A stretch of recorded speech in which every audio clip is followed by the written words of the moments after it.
Olá, sejam bem-vindos a mais um episódio do ABQuimcast. Eu sou o Jamerson Trezena, gerente comercial da ABQuim, Associação Brasileira da Indústria Química. Estou aqui hoje com a doutora Ana Carolina Poicher, psicóloga, doutora em psicologia, diretora da ABQV e CEO da Abitouch. Tudo bem, Ana? Tudo. É um prazer ter você aqui com a gente nesse novo episódio do ABQuimcast para falar sobre como lidar com os riscos psicossociais no trabalho, os desafios da NR1 para a indústria química. Seja bem-vinda. Muito obrigada, é uma satisfação falar com a indústria química a respeito desse tema tão relevante. Ana, para começar, conte para a gente um pouco da sua trajetória e o papel da Abitouch no apoio à saúde mental nas empresas. Então, essa trajetória, ela tem 2 décadas. Começou na área acadêmica, onde eu atuei como pesquisadora por bastante tempo, na área de neurociências e dependência química. E a Abitouch, ela tem um trabalho bastante pioneiro no âmbito da gestão de riscos psicossociais no país. Uma trajetória que iniciou há 13 anos atrás, justamente na indústria química, na Braskem, do Rio Grande do Sul. E atualmente a Abitouch trabalha, então, com modelos preditivos, com inteligência de dados, para predizer riscos de adoecimento mental nos ambientes corporativos. Perfeito, Ana. E nos ajude a contextualizar um pouco aqui o que muda com a atualização da NR1 e por que a inclusão dos riscos psicossociais no PGR é tão significativa para as organizações? Na realidade, se trata de um avanço histórico, porque de maneira histórica a área da saúde mental foi negligenciada, embora haja só... quando a gente fala em saúde, a gente precisa considerar que saúde é uma só, não existe saúde física e mental.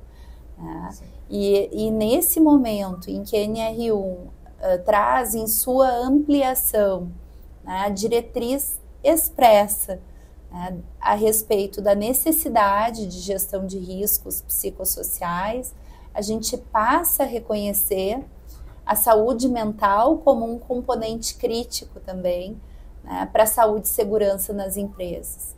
Então, esse avanço, sem dúvida, é um avanço histórico. E Ana, mas na sua visão, quais são os principais desafios enfrentados pelas empresas brasileiras na identificação e controle desses riscos, especialmente nos ambientes industriais? De fato, acaba, para a indústria especialmente, acaba constituindo um desafio ainda maior em função do próprio modelo técnico operacional. Então, a orientação da área de saúde e segurança acaba sendo para os riscos comuns, físicos, químicos, biológicos, que são mais duros, digamos assim, São riscos visíveis. O grande desafio ainda é como identificar esses riscos, mas sob o ponto de vista de quem não detém esse conhecimento técnico. Então, para os psicólogos, para profissionais da área de saúde mental, há o conhecimento relacionado a como identificar esses riscos que por vezes são invisíveis. E é isso que a Abitouch faz, conseguir tornar esse aparentemente invisível num risco mensurável, num risco que pode ser controlado, que pode ser mitigado e, acima de tudo, que pode ser prevenido, porque o modelo de gestão de saúde mental, ele ainda é muito orientado para um viés clínico, de tratamento do adoecimento mental. E quando a gente fala de riscos psicossociais, fatores de risco psicossociais, a gente está falando de aspectos que podem existir nos ambientes de trabalho e constituir a causa raiz do adoecimento mental no trabalho. Então, por exemplo, sobrecarga, injustiça organizacional, corrosão da confiança. Então, assim, tem uma série de aspectos que podem existir dentro do ambiente de trabalho, carga horária excessiva, né? E levar esse trabalhador ao adoecimento. E o que a gente precisa não é só tratar quem já adoeceu. A gente precisa prevenir que as pessoas adoeçam. Perfeito, perfeito. Muito esclarecedor, Ana. Agora eu queria falar um pouquinho do AVAX. O AVAX é um método desenvolvido pela Bitouch que usa inteligência artificial e dados para apoiar esse processo. Como que essa plataforma funciona na prática? Na prática, a AVAX, que é um sistema pioneiro, né, no país, a AVAX ela foi lançada para o mercado em 2018, mas antes disso nós já tínhamos quase uma década de utilização antes de lançar, né? E na prática, a AVAX ela captura dados a respeito das questões que podem afetar a saúde mental das pessoas. Então, existem domínios que são rastreados, né, relacionados aos fatores de risco psicossociais, e ela classifica o risco populacional para esses potenciais fatores de adoecimento, estratifica o risco populacional e gera um output, gera um resultado estruturado para que a empresa possa integrar esses dados nos seus planos de gestão de riscos. Então, é um sistema que captura, tem algoritmos inteligentes que fazem a análise para criar a hierarquia desse risco e depois disso, com o relatório técnico que é gerado, né, com base em ciência, a empresa ela tem um insumo para desenvolver o seu plano de gestão de riscos. Então, aquilo que parece num primeiro momento difuso, inapreensível, né, esse é um discurso que é bem comum, assim, a gente ouvia as empresas falando, como que eu vou medir? É um sistema que é baseado nas melhores práticas internacionais, né, e que permite a estruturação desse dado relacionado à saúde mental. E o que eu percebo na indústria química é exatamente essa preocupação com a integração dessa avaliação dos fatores psicossociais com os demais riscos que já são monitorados. Ergonomia, absenteísmo, segurança operacional. Então, você consegue integrar nessa base de dados com os demais riscos. A gente precisa reconhecer que hoje há uma grande heterogeneidade em relação aos níveis de maturidade das companhias, né? A indústria química ela já tem no seu radar o risco e, portanto, ela já conhece sistemas de rastreio, de previsibilidade de risco, de controle, mitigação, prevenção desses riscos, né? Então, para a indústria química acaba sendo um pouco mais fácil de entender essa lógica. E qualquer sistema de gestão que é implantado, ele não pode ser apartado de outros dados que a empresa produz.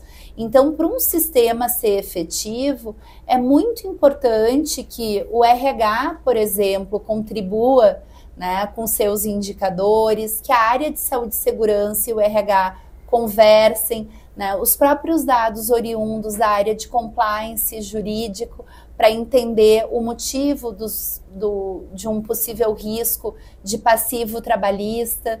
Então, quando a gente tem essa integração, a companhia ela avança no nível de maturidade e atinge o que eu chamo de gestão emocional, né? Então, é uma governança emocional também. Não emocional no sentido pejorativo, que por vezes é aplicado como algo que não é objetivo, algo que representa até uma fraqueza, né? Na verdade, a companhia que consegue fazer isso, ela acaba ganhando uma vantagem competitiva, porque ela consegue traduzir, consegue reconhecer quais são as reais necessidades dos seus trabalhadores. Perfeito, Ana. Agora, uma impressão que eu tenho é que a NR1 ela traz alguns fatores novos e que as empresas ainda estão aprendendo a se adaptar a isso. Então, você observa erros nas tentativas de adequação da norma, ou o que as empresas mais erram quando elas tentam se adaptar à norma, mas assim, ainda sem uma metodologia bem estruturada? Como é que você vê isso? O principal erro é a simplificação. Então, esse é um tema que requer conhecimento técnico, que requer base científica, e muitas vezes eu vejo que no afã de cumprir a determinação legal, as empresas acabam entendendo que a aplicação de uma escala ela é suficiente para aprender um fenômeno complexo como esse. Então, aqui fica uma orientação para a indústria química, que mais do que uma escala ou de buscar métodos que foram adaptados a outras realidades no exterior, né, é que se busque um método, mais do que uma escala, e se compreenda que o desdobramento disso para chegar num plano de ação vai requerer o envolvimento de diversos stakeholders, diversas partes interessadas. Então, eu sempre recomendo, por exemplo, isso em alinhamento com o primeiro padrão internacional orientado para isso, que é a ISO 45003, que se constitua um comitê. Não um comitê só com a área de saúde e segurança, mas um comitê que vai envolver a área de compliance, a área de comunicação da empresa, a área de recursos humanos e também um representante dos trabalhadores e o C-Level. Perfeito, Ana. E aí você já me elucidou uma outra questão, que é a relação da norma ISO com a NR1. A ISO, e eu tenho a satisfação de dizer que eu integro, eu sou psicóloga e integro o comitê da ISO que está fazendo a tradução da família 45001 para o Brasil, né? Então, assim, a 45001 que fala de um sistema de gestão, né? Ela já traz de maneira ali implícita a necessidade da gestão de todo e qualquer risco ocupacional, e isso inclui os fatores de risco psicossociais, e a 45003, que foi uma norma que foi lançada como uma resposta também à crise pandêmica. Ela ainda não é uma exigência, ela é uma recomendação, né, uma norma de orientação. Ela traz uma estrutura. Então, a dúvida que muita gente tem de como fazer, ela recomenda. E a NR1, ela se inspirou muito na ISO 45003. Então, quem deseja se aprofundar nesse tema deve obrigatoriamente conhecer o conteúdo da 45003, que ela traz uma noção bem abrangente, que vai muito além do só medir. Ela vai na linha também da educação corporativa para o tema, da redução do estigma de saúde mental. Então, muitas vezes, um dos erros também, voltando na pergunta anterior, as empresas contratam um serviço de teleatendimento psicológico e acham que isso resolve, né? Mas se as pessoas tiverem estigma em procurar aquele serviço, se as pessoas não forem suficientemente educadas para isso, nada vai ter valido a pena, né? Porque as pessoas não vão acessar esse recurso. Então, um dos primeiros passos da ISO, além da criação do comitê, então, dica número 2, né? Então, criação do comitê. E a segunda é realmente investir em educação corporativa para todos os níveis hierárquicos. Então, a gente teve agora uma experiência recente no setor financeiro, no Banco do Brasil, em que se capacitou acolhedores emocionais, né, que como se fossem brigadistas de primeiros socorros psicológicos para poder identificar de maneira precoce, né, sinais de que alguém pode estar precisando de ajuda. Agora, quando nós falamos em monitoramento, e a indústria química ela tem uma cultura muito relacionada aos indicadores, né? O que você pode compartilhar sobre quais seriam esses indicadores que são realmente relevantes para o monitoramento desses riscos psicossociais? A VAX, ela tem 8 domínios inspirados, né, nas melhores práticas internacionais, e dentro desses domínios, subdomínios. Então, é um tema complexo para resumir, mas, assim, trazendo alguns, né, os mais corriqueiros, né, é importante ver as questões relacionadas à carga cognitiva, carga emocional relacionada a esse trabalho, a questão de mudanças, como que as mudanças são comunicadas naquele ambiente organizacional, a questão de justiça organizacional. Então, se alguém é promovido, né, quais são os critérios para isso, a questão da presença de violência no ambiente de trabalho de qualquer tipo, seja preconceito contra minorias, seja assédio organizacional, assédio moral, assédio sexual. Tudo isso, quando presente no ambiente de trabalho, ele torna aquele ambiente tóxico, né? Então, lideranças que, por exemplo, têm uma cultura de microgerenciamento, né? Isso também pode implicar no adoecimento mental desses trabalhadores. E mais recentemente, com a transformação dos ambientes de trabalho, especialmente depois da crise pandêmica, a gente está falando de um outro mundo do trabalho, em que as pessoas são afetadas pelas novas tecnologias. Então tem essa cultura always on, que é estar sempre ligado, não desligar nunca. Então novos riscos emergem, né? Então a gente tem dentro da VAX a possibilidade de rastrear, por exemplo, dependência de internet. E isso tem sido associado a acidentes em áreas de risco, né? Porque a pessoa fica hipervigilante ao seu celular ou fica mesmo com um declínio cognitivo. Ela fica com um déficit na sua atenção em função, né, das questões aí de tecnologia. Então, assim, a lista de potenciais fatores de risco, ela não é estática. Por isso que requer um aparato técnico, científico, porque a todo tempo o momento histórico faz com que também emerjam novos riscos. É muito interessante. O que eu capturo um pouco aqui dessa sua aula é que não adianta as empresas terem ferramentas isoladas ou questionários genéricos.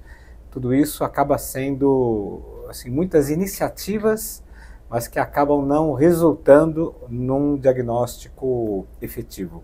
Posso entender assim? É como tentar enxugar gelo, né?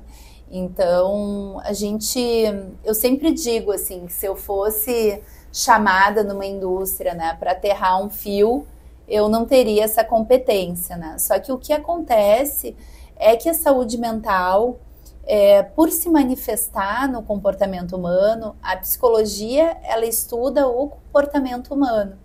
Todo mundo se sente um pouco psicólogo, né? Se sente apto a atuar no campo. Então, a primeira coisa é reconhecer o limite técnico, o limite científico, né, relacionado a esse tema, né? Então, infelizmente, a psicologia enquanto ciência, ela não é popularizada. ela é muito confundida ainda com o próprio senso comum. Só que a gente está falando de um campo que tem mais de 60 anos, com produção, com evidências, né? Então, por exemplo, mensuração do estresse, tem milhões de maneiras de medir o estresse, né? Mensuração de fatores de risco psicossociais. A AVAX, ela resultou de um estudo profundo a respeito no que havia no mundo inteiro de melhor prática, né? Então, muitas vezes a gente faz movimentos de olhar para o que existe no exterior como se fosse melhor do que o que a gente produz aqui, né? E eu me orgulho de dizer que a AVAX foi premiada pelo Conselho Federal de Psicologia no ano passado como um método inovador de rastreio de riscos e de avaliação psicológica em ambientes corporativos. Muito bom, mas ainda fico me perguntando, isso é uma mudança cultural para as empresas. E toda mudança cultural, normalmente, ela exige um engajamento de lideranças para que ela realmente esteja alinhada com a estratégia e seja efetiva em toda a organização. Mas como é que você vê o papel dessa liderança nesse processo de efetivamente haver um comprometimento com essa extensão da gestão da empresa sobre os riscos psicossociais? Hoje, se a gente olhar para os dados do INSS, né, os fatores relacionados à saúde mental são são as principais causas de afastamento nas empresas. Um líder que não olhar para isso, ele está perdendo vantagem competitiva. Então, claro que o principal compromisso mais do que o legal, é o compromisso moral com a vida das pessoas. Então, as pessoas morrem por causa de aspectos relacionados à saúde mental. As pessoas se suicidam, as pessoas adoecem, né, precisam ser afastadas, e muitas vezes um afastamento por motivo de saúde mental, para esse trabalhador ou trabalhadora serem reintegrados, pode levar mais do que 60 dias. Né? Então, é um tema que ele está na agenda estratégica de qualquer companhia. E mais do que isso, hoje, especialmente a indústria química, que tem uma atuação responsável e estimula isso, a gente também está falando de negócios humanamente responsáveis. Então, toda a agenda de ESG, ela está absolutamente alinhada com essa questão da saúde mental no ambiente de trabalho. Então, assim, a empresa que deseja pontuar bem qualquer ranking de ESG, ela precisa ter uma boa prática que não olha só para fora com ações sociais, com ajuda ao terceiro setor. Ela precisa olhar para dentro de casa, ela precisa também olhar para dentro da marmita do seu trabalhador. Tá? Então, esse é um compromisso moral, um compromisso ético e, claro, que também legal, né?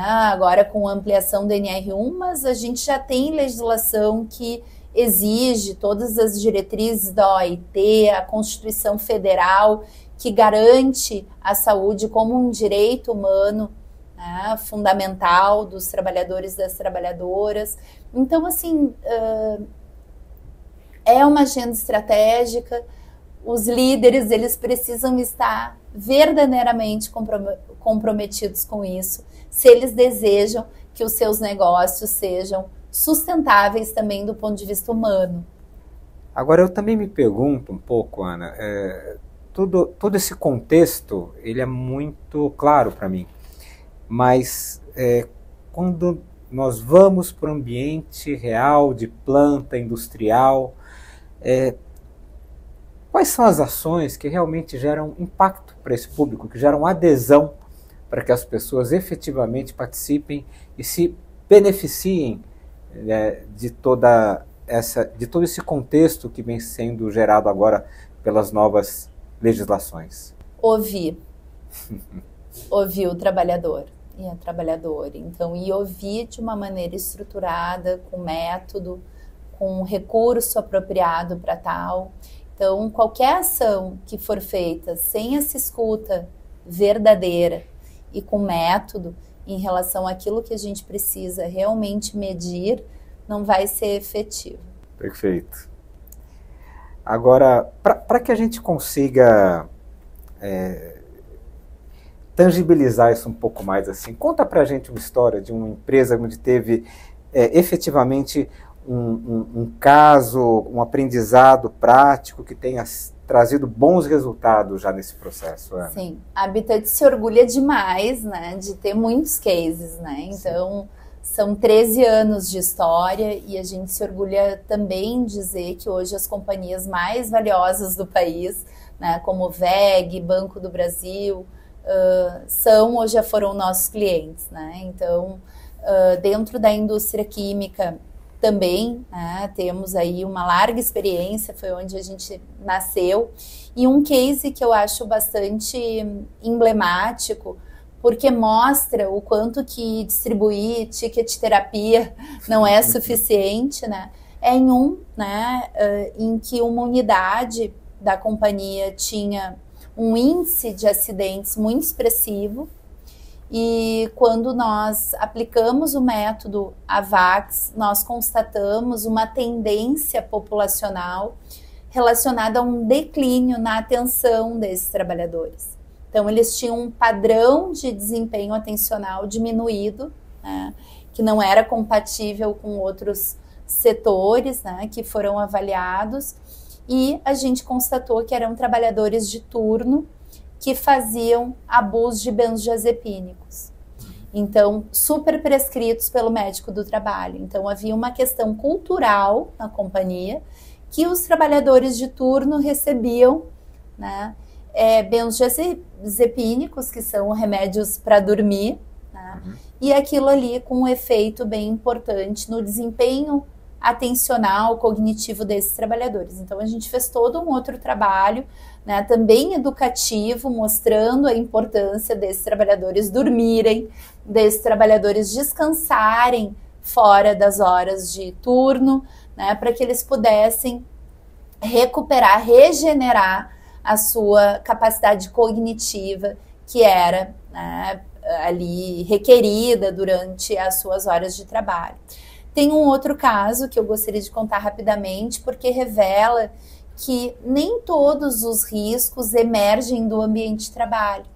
Então, muitas vezes o trabalhador ele pode ter uma história pregressa de adoecimento mental, ou atual, está se separando, está passando por o nascimento de um filho, pode ser até algo positivo, né?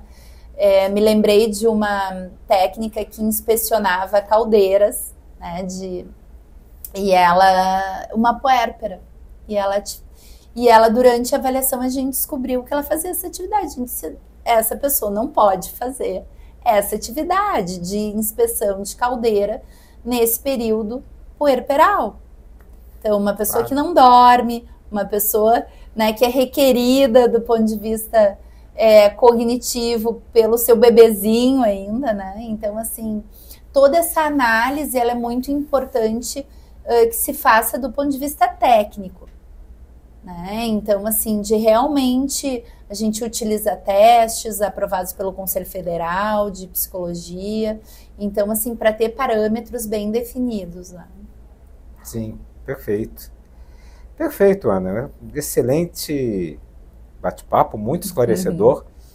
Mas para finalizar, que mensagem que você deixa para as empresas que ainda enxergam uma dificuldade na aplicação de uma avaliação efetiva de riscos psicossociais, as empresas que ainda consideram isso como algo um pouco intangível, difícil de aplicar? Qual que é a mensagem que você pode deixar para as empresas que estão iniciando essa jornada? Contem com apoio técnico e especializado. Então, muito dessa dificuldade está relacionado à falta de conhecimento. Então, realmente buscar conhecimento técnico especializado e entender que aquilo que a gente não mede, e essa é a frase de um estatístico muito famoso, que diz, aquilo que a gente não mede, a gente não controla. Então, é super importante usar a ferramenta certa, contar com técnicos especializados na área para deter o controle, né? E problema bom é aquele conhecido, né? Então, assim, conhecer realmente quais são as oportunidades de melhoria e atuar de maneira precisa. Não tentar matar a mosca com a bazuca, mas tentar matar com raio laser. Tá ótimo, perfeito. Bom, Ana, muito obrigado por compartilhar com a gente essa sua experiência, os aprendizados da Habitat. Foi uma conversa muito rica e tenho certeza que vai apoiar muito as empresas químicas nesse novo momento de adequação à NR1 e a essa nova realidade. Então, obrigado mais uma vez. Eu que agradeço, é uma satisfação apoiar a indústria química, essa indústria tão importante para o nosso país, e eu acredito que a gente esteja vivendo juntos um momento histórico e para nós de um orgulho, de uma satisfação imensa, né? Consolidar essa parceria, ser homologados pela Abiquim, então contem conosco para que a gente avance aí juntos. Tá ótimo, Ana. Nós que agradecemos. E, bom, esse foi mais um episódio do Abiquim Cast, com a participação da doutora Ana Carolina Poiker, CEO da Habitat. Para saber mais sobre a atuação da Abiquim, siga as nossas redes sociais e acesse abiquim.org.br. Muito obrigado.